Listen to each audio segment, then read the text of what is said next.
The empty mansion and the playground girl.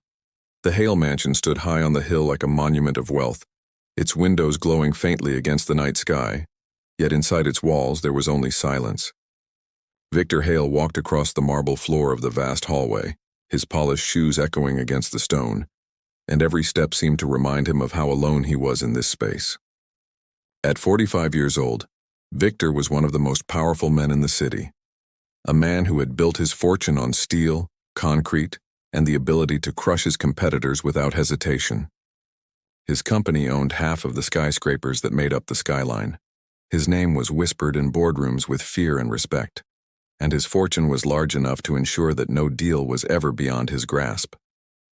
Yet, as he moved through his 12,000-square-foot home, filled with priceless art and designer furniture, the emptiness pressed against him harder than ever.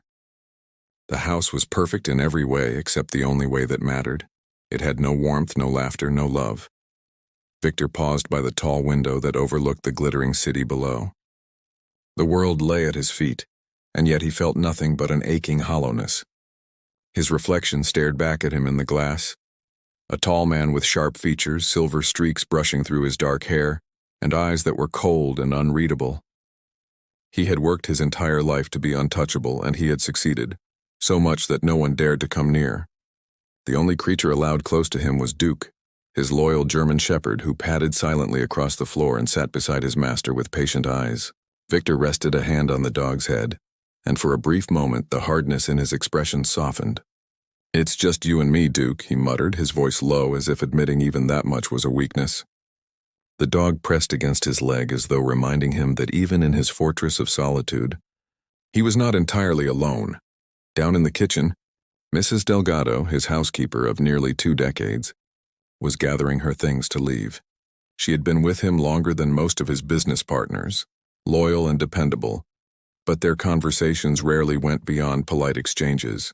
"Your dinner is prepared and in the refrigerator, Mr. Hale," she said, her tone respectful yet carrying a weight of pity she tried to conceal. He nodded without looking at her, but his eyes caught something unusual on the counter. A photograph, small and framed, clearly forgotten outside her handbag. In the picture, Mrs. Delgado stood surrounded by her children and grandchildren, her smile so wide that it changed her face entirely. For a moment, Victor found himself staring, struck by how alive she looked compared to the quiet professionalism she wore in his house. He heard himself asking a question he had never asked before. "Is this your family?" The word slipped from him like a confession. She brightened instantly, her voice warm as she answered, "Yes, my grandson's birthday. 5 grandchildren now, Mr. Hale. They are my world." Victor felt a strange sensation stir in his chest, one he quickly smothered before it could grow. Longing, regret. He handed the photo back with his usual dismissive tone. "Keep that safe. Lock up on your way out." Mrs. Delgado nodded, though she left with a glance at him that carried more understanding than he wanted. When the heavy front door closed behind her, the mansion seemed to grow larger, colder, and more silent than before. Victor unclipped Duke's leash and called for him.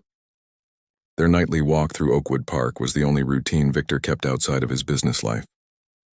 The park was quiet at night, and he valued the solitude. He pulled on his coat, expensive wool shielding him from the November chill, though he barely noticed the cold anymore. His mind was always fixed on profits, expansions, and the next conquest. People knew him as ruthless, and he wore that reputation like armor. Yet tonight, as he walked the shadowed paths with Duke trotting ahead, the memory of Mrs. Delgado's photograph refused to leave him. He wondered, against his will, what it would feel like to return home to faces that lit up when they saw you, to hear laughter in these lifeless halls. He shook the thought away, hardening himself once more. Sentiment had no place in his world. The park was still and hushed except for the rustle of wind through bare trees. It was the kind of night Victor liked, empty and private until Duke suddenly tensed and pulled against the leash. The dog's ears pricked, his gaze fixed on a dark shape beneath a large oak tree near the playground. "Heel!" Victor commanded sharply, but for the first time Duke ignored him. The German shepherd trotted forward with determination, tail wagging as if he had recognized something unseen. Victor frowned and followed, his eyes narrowing as the shadows revealed a small figure curled up on a bench. At first he thought it might be a vagrant, but as he drew closer, The truth stole his breath. It was a child, a girl no older than 9, huddled against the cold with only a thin jacket and a worn backpack for a pillow. Her arms wrapped around herself, her face smudged with dirt and her hair tangled. Yet she stirred when Duke's warm nose nudged her hand. She blinked up at Victor, startled but composed, her eyes wide and alert. "I'm sorry, sir," she said quickly, her voice polite despite her fear. "I wasn't causing trouble. I'll move if you want." Victor froze, unprepared for the sight. A child alone at this hour in the freezing night. "This isn't a place to sleep," he said firmly, though his voice lacked its usual edge. "Where are your parents? Do you realize it's almost midnight?" The girl straightened her small frame with surprising dignity, clutching her backpack tightly as though it contained everything she owned. "My mom will be back soon," she replied. "She told me to wait here." Victor frowned, suspicious. "How long have you been waiting?" She hesitated and then said softly, 5 days. His chest tightened. 5 days. 5 nights of this child sleeping on a park bench. He felt a surge of anger, not at her, but at the parent who could abandon her this way. Before he could speak, Duke surprised him again. The dog settled beside the girl, laying his head on her lap with a content sigh as though they had known each other forever. The girl smiled faintly and scratched his ears. "He's nice," she whispered. Victor shook his head, muttering, "He doesn't usually like strangers." "Dogs like me," she answered simply, meeting his gaze with a steady look that unsettled him. "What's your name?" Victor asked, his voice quieter now.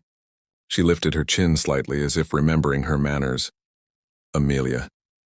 Amelia Harper." She extended a small hand, formal and polite, as though they were meeting at a business dinner. Victor hesitated before shaking it, shocked at how cold her fingers felt. "Victor Hale," he said. "Are you going to call the police, Mr. Hale?" she asked suddenly, her tone wary. He was taken aback by her directness. He should call the police, of course. That was the proper thing to do. Yet as he looked at the girl shivering in the night, resignation in her eyes as if she already knew what strangers would do with her, something in him cracked for the first time in years. "When did you last eat?" He found himself asking instead. She shrugged, her voice almost casual. "Yesterday morning. I had a granola bar left in my bag." The simplicity of her words struck him harder than any business rival's insult ever could. For the first time in decades, Victor Hale, the cold millionaire, the untouchable tycoon, felt tears threaten the back of his eyes.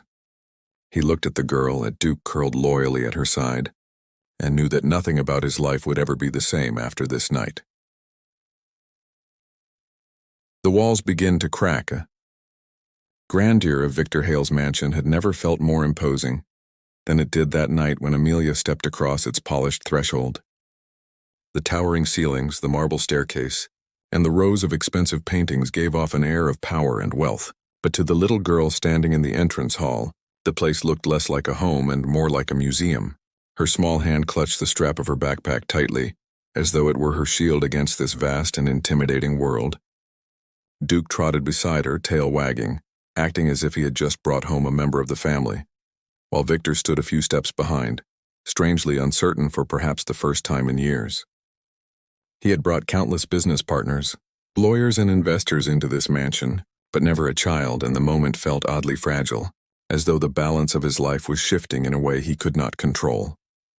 Amelia's eyes roamed the shining floor, the glittering chandelier, and the long hallway that stretched out into silence.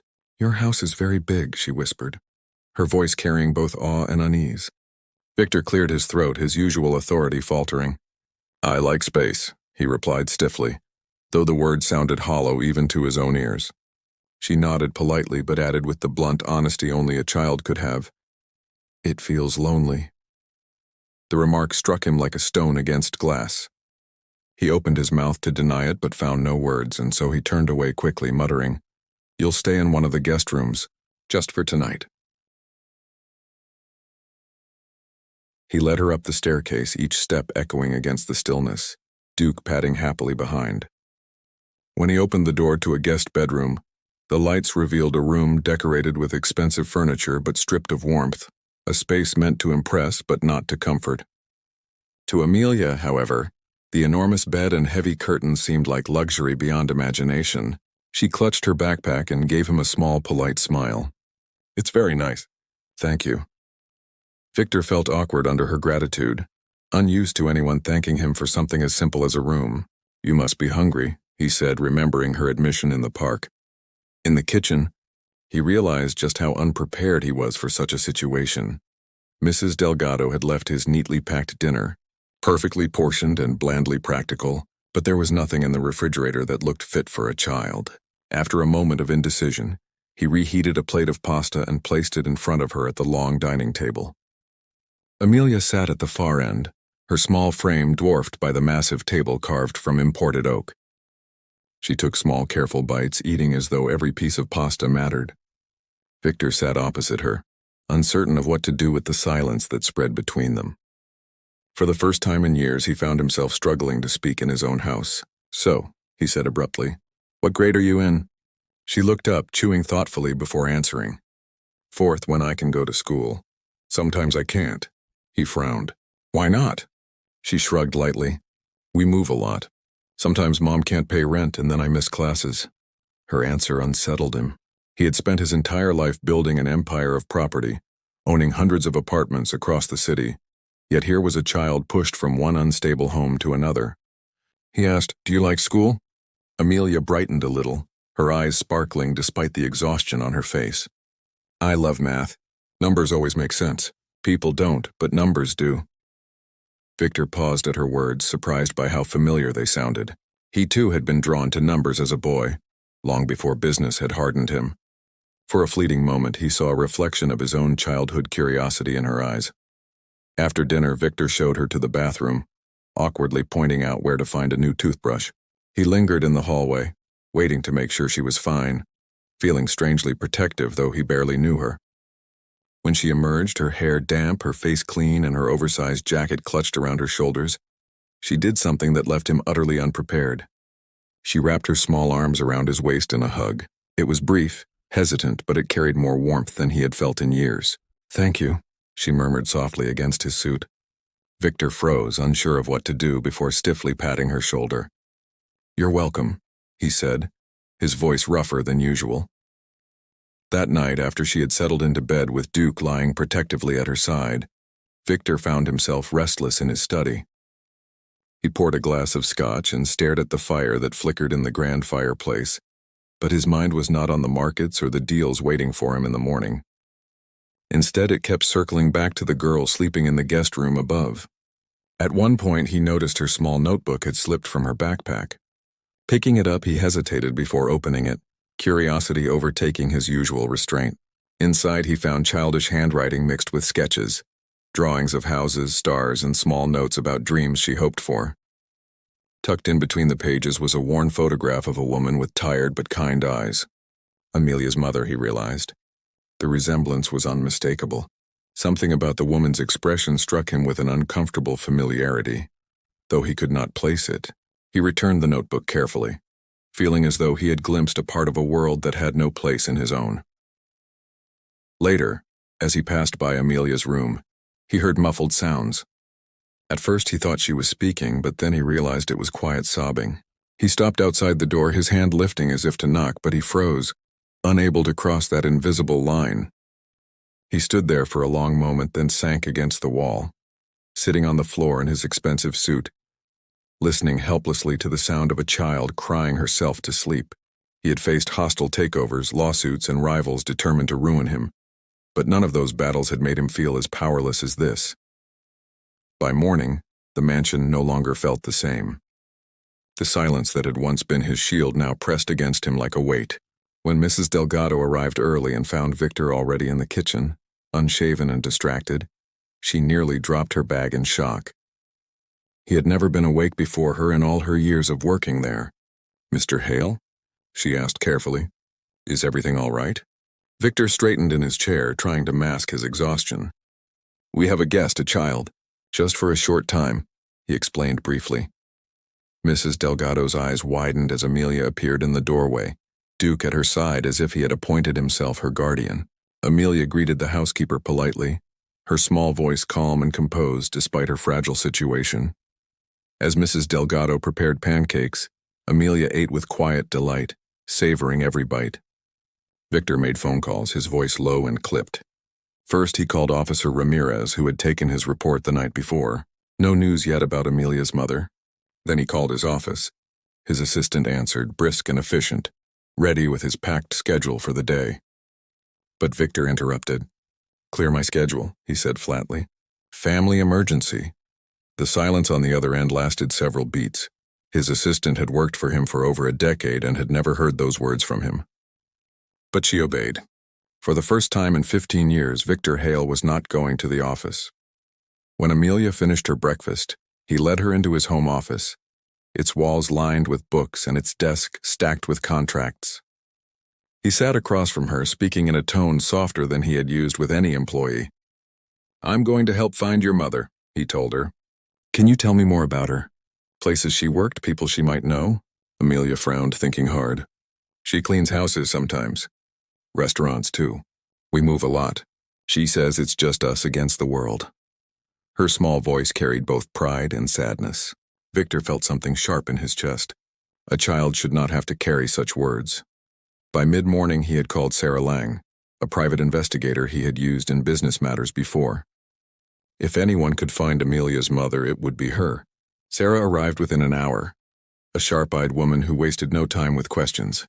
Victor handed her the photograph from Amelia's notebook, and she studied it carefully. "I'll start with hospitals, shelters, employment records," she said. Her bluntness unsettled him, but he only nodded. "Update me every hour," he ordered, though this time his tone lacked the cold detachment it usually carried.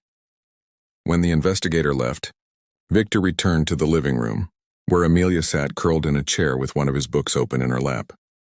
She looked small, almost lost among the vast furniture, but she seemed peaceful for the first time since he met her. He stood watching for a moment, feeling the weight of responsibility settle over him. He had built towers that touched the sky.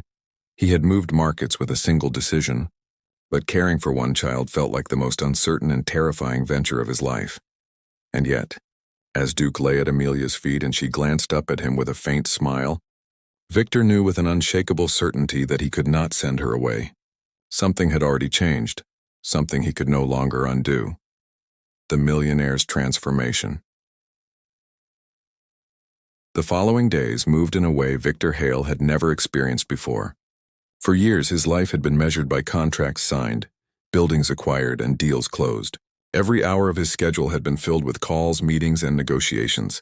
Success to him was nothing more than the next triumph that confirmed his power over the city.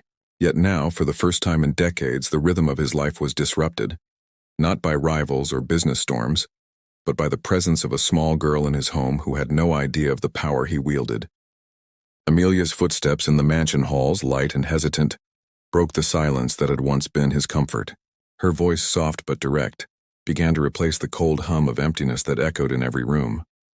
Victor tried to tell himself that this was temporary. He reminded himself constantly that Amelia's mother would be found soon, and that social services would take over. He insisted in his own mind that this was not his responsibility. Yet each time he repeated those words, they felt weaker. He found himself rising earlier in the mornings, not to check the markets or read financial reports, but to see if Amelia was awake. When he walked past her guest room and saw Duke curled protectively at her side while she slept peacefully, he felt a strange warmth that unsettled him but also made him linger at the doorway longer than he intended. Sarah Lang, the private investigator, called him each day with updates, but the news was slow. Amelia's mother, Emma Harper, was difficult to trace. She had worked sporadically at cleaning jobs, sometimes in restaurants, but no stable employment records existed. Victor, who could track down a missing property deed buried under decades of legal tricks, now found himself waiting anxiously for news of one woman he had never met. Each hour of silence from Sarah felt heavier, as though the uncertainty was not just Amelia's burden but his own. He caught himself checking his phone more than he ever had in his life. Impatient not for stock updates or real estate figures, but for a message that would bring relief to a child who trusted him. Meanwhile, Amelia began to explore the mansion with the cautious curiosity of someone who had always been told not to touch what did not belong to her. She moved quietly through rooms filled with priceless art and antique furniture, but she never disturbed anything. Victor noticed this, and it struck him more deeply than he admitted. Here was a child who had nothing, And yet she treated his world of excess with more respect than many of his wealthy associates did. Sometimes he would find her curled in the library, her legs tucked under her as she read a book far too advanced for her age. Other times she would sit in the garden sketching in her notebook while Duke sat loyally at her feet. One afternoon, Victor returned from a brief meeting he could not avoid, expecting to find her in her room. Instead, he found her in his study, seated at the massive oak desk usually reserved for contracts worth millions. She had taken a stack of his old notepads and filled the pages with drawings and numbers. "What are you doing?" he asked, more surprised than angry. Amelia looked up, her eyes bright with the thrill of discovery. "I was making up problems," she said, holding up a page filled with equations she had written in careful handwriting. "And solving them. Math makes me feel calm." Victor stared at the page, astonished by her focus. He had seen seasoned accountants struggle with less. For a long moment he said nothing, then finally murmured, "You're good at this." Amelia shrugged modestly.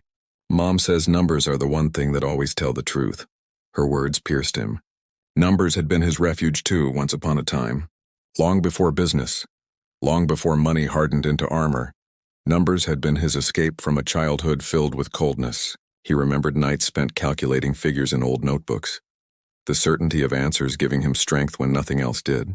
Watching Amelia bent over her equations, he saw a mirror of the boy he had once been, before he taught himself that kindness was weakness. The sight unsettled him so much that he had to turn away, muttering something about needing to make a call, though the truth was he simply needed to hide the crack widening in the walls around his heart. In the evenings, their meals together grew less awkward. Amelia began asking questions with the directness of a child who saw no reason for fear. "Why don't you have family pictures on the walls?" she asked one night, eating slowly at the long dining table. Victor paused, his fork frozen in midair. "I never had the time," he replied curtly, but she tilted her head as though considering whether to believe him. "Or maybe you never wanted anyone close," she said quietly, not accusing, just observing. Victor looked away, unable to meet her gaze. She had seen too much in her short life, enough to recognize the walls people built around themselves. The more days passed, the more Victor realized how much Amelia's presence unsettled the order he had built. He canceled meetings. He ignored calls that once would have commanded his full attention. His assistant, Rebecca, was bewildered by his sudden absence from the office, but Victor barely cared. Instead, he found himself taking Amelia to the park in daylight, letting her play on the swings with Duke running nearby. He found himself driving her to a bookstore and quietly buying every title she picked up with interest. He found himself sitting at the edge of her bed at night when she asked, "Can you stay until I fall asleep?" He told himself it was just to make sure she felt safe, but deep down he knew it was because he needed it as much as she did. Yet beneath these small changes, there was still the looming weight of uncertainty. Amelia's mother had not yet been found. Each time Victor looked at Amelia, laughing for the first time in days as she tossed a ball to Duke in the yard, he felt both warmth and fear. He knew this could not last. She was not his child, and when her mother returned, she would leave. That thought, which should have brought relief, instead filled him with a kind of dread he could not admit even to himself. For the first time in years, Victor Hale, the man who had conquered everything, was afraid of losing something. That night, after putting Amelia to bed, Victor sat alone in his study, staring at the city lights beyond the tall windows. The skyline that once represented his victories now looked hollow, a glittering shell compared to the laughter he had heard in his house for the first time. He lifted his glass of scotch, but it no longer comforted him. He thought of Amelia's drawings, of her voice saying, "Maybe you never wanted anyone close." The words clung to him like a truth he had denied too long. For the first time in decades, he asked himself not what his next deal would be, but what his life had become, and whether he was ready to let it stay that way. When Sarah called the next morning with a new lead, Victor's heart raced in a way it hadn't in years. Amelia's mother had been seen, she said, but the details were complicated and the situation uncertain. Victor listened with growing unease, realizing that the journey he had begun with this child was far from over. He set the phone down slowly, his hand trembling just slightly, and for a long time he sat in silence. His empire, his wealth, his fortress of solitude, none of it mattered in this moment. All that mattered was the little girl upstairs who had cracked open the walls around his heart. and the truth that he could no longer imagine sending her back into a world that had failed her. The search and the shattering truth. The days had begun to blend together inside the Hale mansion, but for Victor they no longer felt empty. Each morning when he heard Amelia's footsteps echo down the hallway, followed by Duke's happy pause, there was a warmth inside him that he had not felt in decades. He found himself listening for her laughter, searching for her voice, waiting for the questions she would ask him over breakfast. Yet beneath this newfound light in his life there remained a shadow he could not escape, the unanswered question of her mother's fate. Every time Amelia looked at him with hope and trust, every time she asked softly, "Did they find her yet?" his chest tightened with the weight of not having the answer she longed for. Victor's phone had become a constant reminder of the uncertainty. Sarah Lang, the private investigator, called him each day with fragments of information, pieces of a puzzle that refused to fit together. Amelia's mother, Emma Harper, had worked cleaning jobs all across the city, always temporary, always unstable. She had been spotted at soup kitchens, shelters, even emergency clinics. But she moved often, her trail scattered and faint.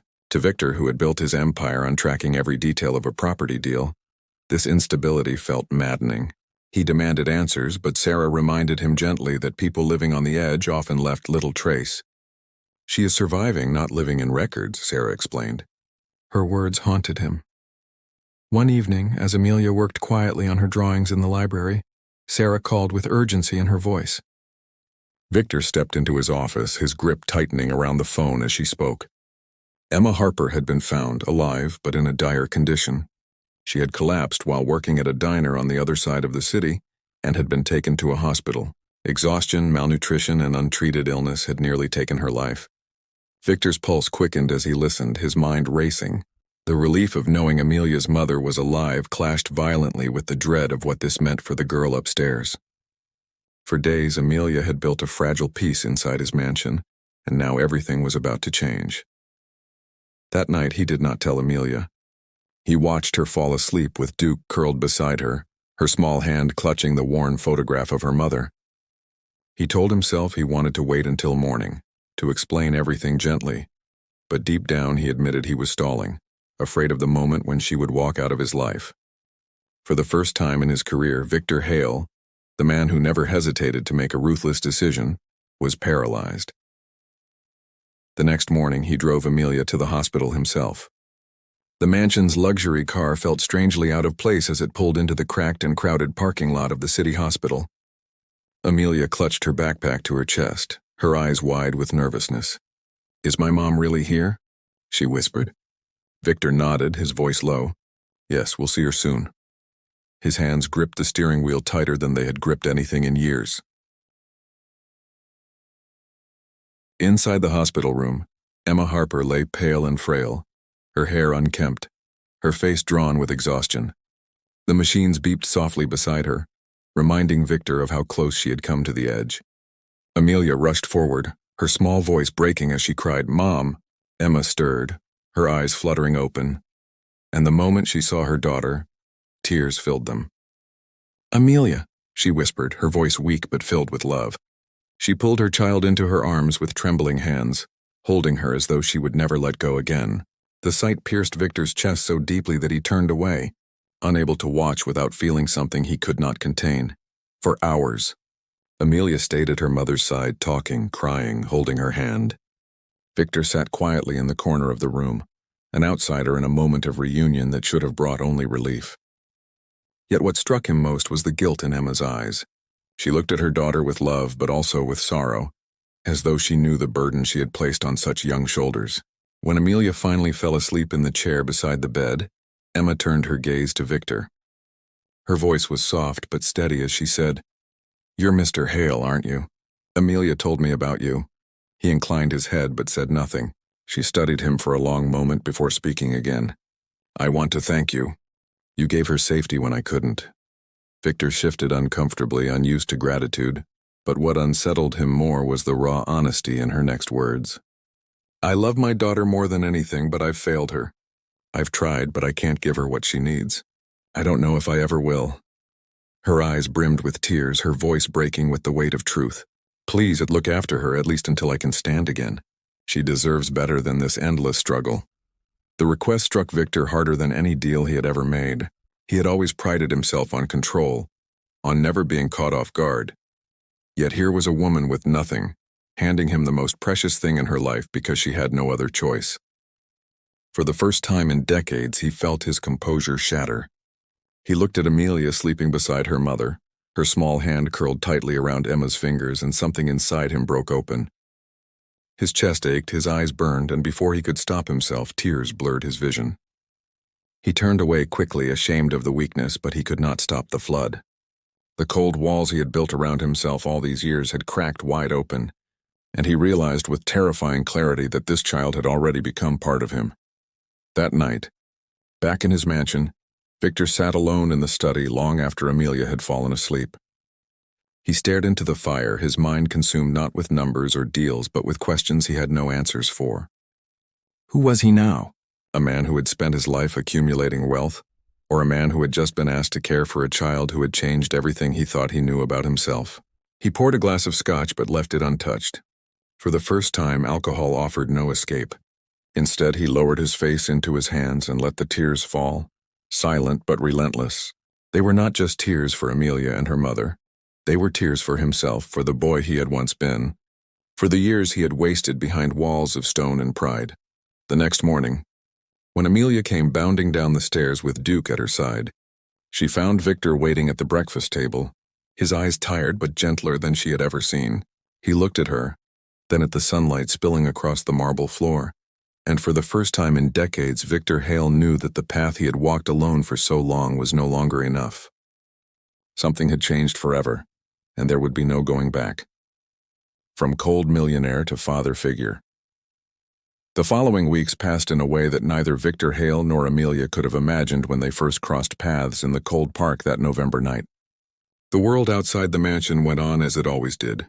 The markets rose and fell. Skyscrapers continued to climb against the skyline. Deals were struck and broken in boardrooms.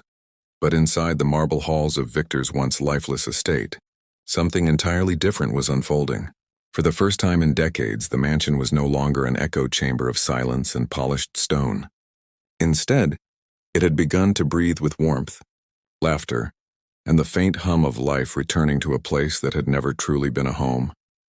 Amelia became the center of that transformation, though she never realized it. Her presence filled the empty spaces, her laughter replaced the endless silence, and her questions pulled truths out of Victor that he had never spoken to anyone before.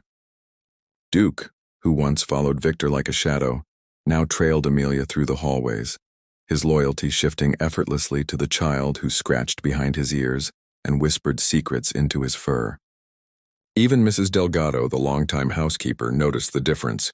She found herself smiling more often as she prepared meals, watching Victor sit at the dining table with a child beside him, engaging in conversations that would have been unthinkable a month earlier.